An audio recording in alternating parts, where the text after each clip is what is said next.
qu'il est difficile d'écrire. C'est bien plus facile d'avoir sa fête que de la raconter, mais surtout dans une lettre. Et pourtant, c'était si beau. Oh oui.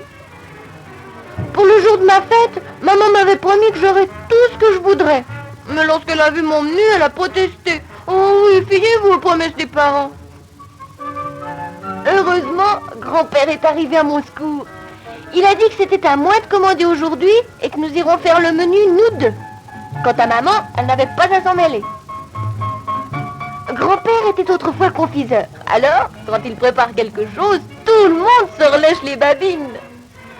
Oh, il fallait le voir travailler. Il a commencé par tout préparer. Ah bah, à ce moment, maman est venue pour dire qu'on ne salisse pas toute la vaisselle car c'est elle qui devait la laver. Mais grand-père, il a pas bien abandonné. Puis, il a lu attentivement mon menu. Et on a commencé à préparer le premier plat.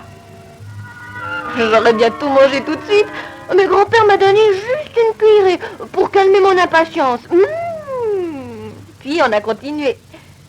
Grand-père a préparé une pâte. Ensuite, il a battu la crème. Ça ne chômait pas. Dans le frigo, il y avait déjà une glace. Formide. Puis, il a mis la tarte dans le four. Maman est encore venue dîner, mais grand-père a bouclé la porte. Et on ne l'a rouverte que lorsque tout a été prêt.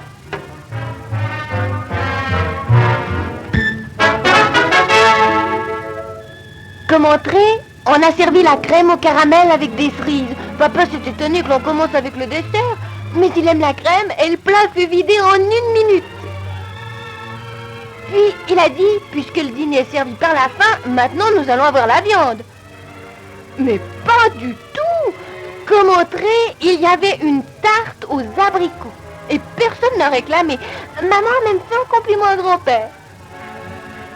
Et le plat principal, c'était la glace aux fraises. Oh, elle était fantôme.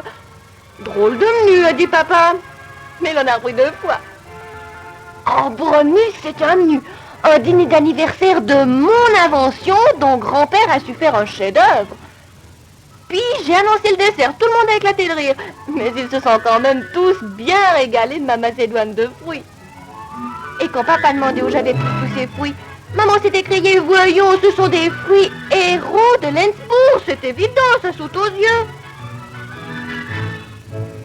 Cher Marais, hier j'avais ma fête, un jour merveilleux.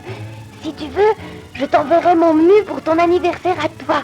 Tu pourras le faire, mais n'oublie pas de prendre des fruits héros. Il n'y a pas de meilleur.